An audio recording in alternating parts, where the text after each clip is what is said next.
Introduction. Sister, today I am going to perform an experiment which I had learnt yesterday in my school. Great! I would like to see the experiment. Yes, sure. We are going to measure the temperature of a liquid. We need just one flask of hot water and one thermometer. Firstly, we dip the thermometer into the glass. Then we measure the exact temperature of water. Brother, how this thermometer works? Listen, thermometer has mercury in it. When we put thermometer into hot water, then the heat from the water causes the expansion of the mercury. When mercury stops at a point, that point indicates the temperature of the water. It is quite interesting and I want to know something more about it. Students, today we will learn more about the thermal properties of matter. Objectives. At the end of this lesson, you will be able to define temperature and heat, measure temperature, analyze ideal gas equation and absolute temperature, calculate thermal expansion, evaluate specific heat capacity, define calorimetry, learn change of state, know about heat transfer, calculate thermal conductivity of a substance, define Newton's law of cooling, temperature and heat. Temperature of a body is defined as degree of hotness or coldness of a body. Its SI unit is Kelvin and degree Celsius is a commonly used unit of temperature.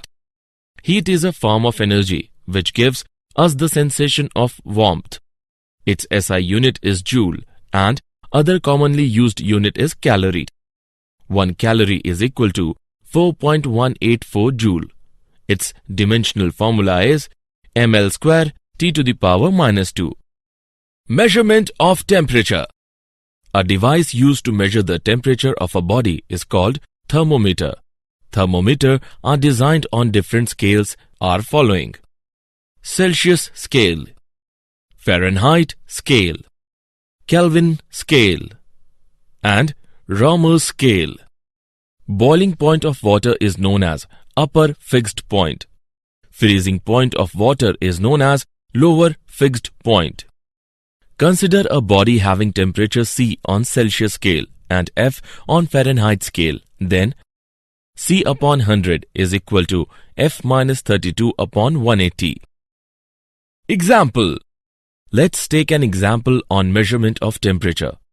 A newly designed thermometer has its lower fixed point and upper fixed point marked 5 degrees and 95 degrees respectively. Compute the temperature on this scale corresponding to 50 degrees Celsius. Let's see the solution. Let theta be the temperature on the scale corresponding to 50 degrees Celsius. Then theta minus 5 upon 95 minus 5 is equal to C upon 100. On simplifying, we get theta minus 5 upon 90 is equal to 50 upon 100. Hence, theta is equal to 50 degrees. Thus, the required temperature on the scale of the designed thermometer is 50 degrees. Ideal gas equation and absolute temperature. All gases at low densities exhibit same expansion behavior. Since PV is equal to constant and V upon T is equal to constant, then PV upon T is also constant. This relationship is known as ideal gas law. Ideal gas equation may be written as PV is equal to mu RT, where mu is equal to number of moles in a sample of gas and R is equal to universal gas constant. In constant volume gas thermometer, temperature is read in terms of pressure. The temperature at which all molecular activity except vibration ceases is known as absolute zero. It is a theoretical value derived by calculations and projections from experiments with the behavior of gases at extremely low temperatures. Absolute zero is estimated to be equal to minus 273 degrees Celsius. Thermal expansion. Thermal expansion is defined as the process in which a substance expands on heating.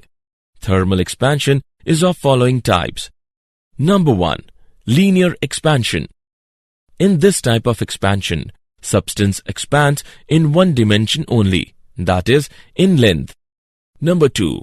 Aerial expansion. In this type of expansion, substance expands in two dimensions, that is, in length and breadth. Number 3. Volumetric expansion.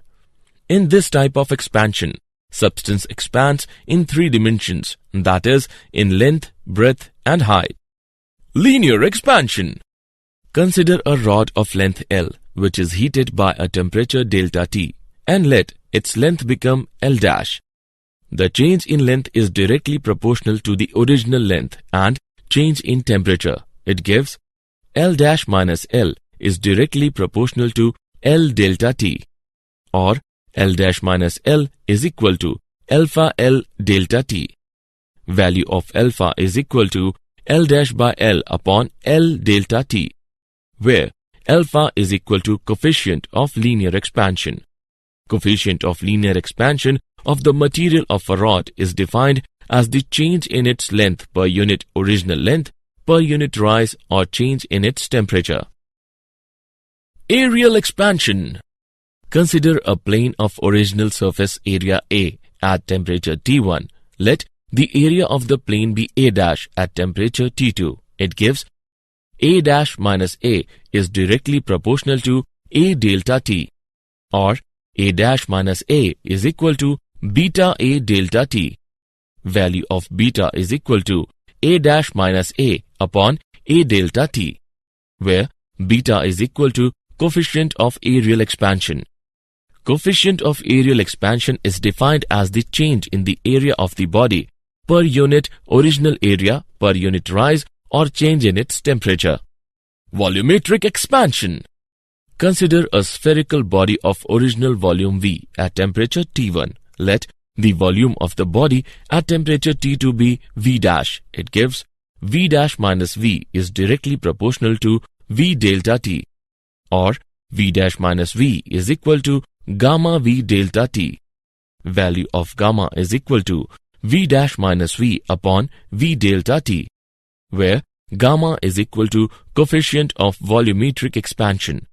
Coefficient of volumetric expansion is defined as the change in volume of a body per unit original volume per degree rise or change in its temperature. Specific heat capacity. The specific heat of a substance is defined as the amount of heat required to raise the temperature of its unit mass by 1 degree Celsius. It is represented by C. Its SI unit is joule per kilogram per Kelvin. Its dimensional formula is m to the power 0, L squared, T to the power minus 2, K to the power minus 1. The amount of heat given to a substance of a mass m to increase its temperature by delta T is H is equal to mc delta T, where H is equal to amount of heat required and C is equal to specific heat of the body. Heat capacity of a body is defined as the amount of heat required to raise the temperature of the entire body by 1 degree Celsius. Its dimensional formula is ml squared T to the power minus 2 K to the power minus 1. Its SI unit is joule per Kelvin. Heat capacity is equal to mc, where C is equal to specific heat of the body and m is equal to mass of the body. Calorimetry. The method in which a quantity of heat either absorbed or given up by a body is measured is known as calorimetry. Heat loss or gain is equal to ms theta, where m is equal to mass, s is equal to specific heat of the material, and theta is equal to change in temperature. Calorimetry is based on the principle of conservation of energy. It states that heat lost by the hot bodies is equal to heat gained by the cold bodies. The essential requirement for calorimetry are: no heat escapes out from the calorimeter, no chemical reactions takes place between the different substances taken. Change of state. Matter normally exists in 3 states: solid, liquid and gas. A transition from one of these states to another is called a change of state. Melting. The change of state from solid to liquid. Melting point. The temperature at which a solid and its liquid are in equilibrium at any fixed pressure. Vaporization. The change of state from liquid to vapor. Boiling point. The temperature at which the liquid and the vapor states of the substance coexist. Fusion. The change of state from liquid to solid. Regulation. Successive melting under pressure and freezing when pressure is relaxed at the interface of two blocks of ice. Sublimation. The process of transformation directly from the solid phase to the gaseous phase without passing through an intermediate liquid phase. Latent heat. The quantity of heat absorbed or released by a substance undergoing a change of state, such as ice changing to water at constant temperature and pressure. Heat transfer. Heat can be propagated in three ways. Number 1, by conduction. Number 2, by convection. Number 3, by radiation. Conduction.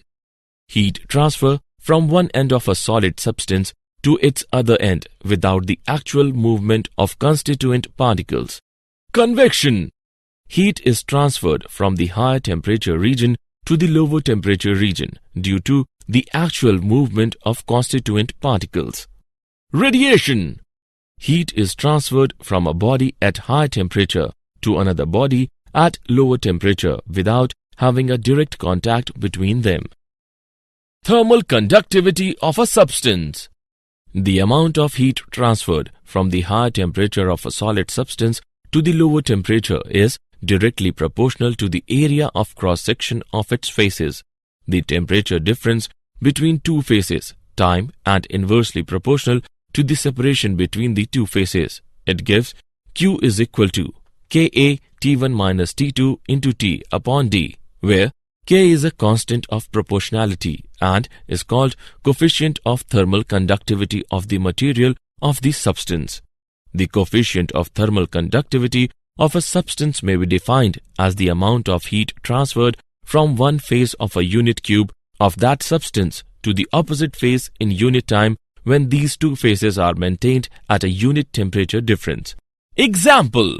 Let us take an example of thermal conductivity. Two rods A and B are of equal length. Each rod has the ends at temperature T1 and T2. What is the condition that will ensure equal rates of flow of heat through the rods A and B? Let's see the solution. Given L1 is equal to L2, since equal rates of flow of heat through the rods are being ensured, therefore delta Q1 upon delta T is equal to delta Q2 upon delta T. On solving the expression, we get A1 by A2 is equal to L1 by L2 into K2 by K1. Hence, A1 by A2 is equal to K2 by K1. Thus, the cross-sectional area of two rods must be in the inverse ratio of their thermal conductivities. Newton's law of cooling. It states that the rate of cooling of a body is directly proportional to the difference of the temperature of the body and the surrounding. The rate of cooling is directly proportional to T minus T naught. This law is valid when the temperature difference is not too large. Let's see the proof. Consider a body at a temperature T surrounded by a temperature T naught. Then the amount of heat energy emitted by the body per second is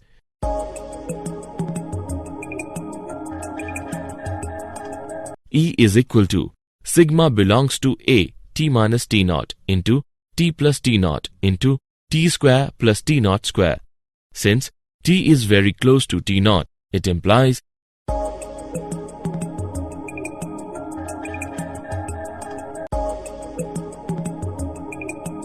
E is directly proportional to T minus T naught.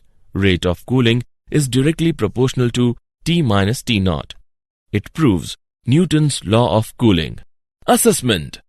Before proceeding further, let us know how much have you learnt. Drag and drop the correct option. Did you know?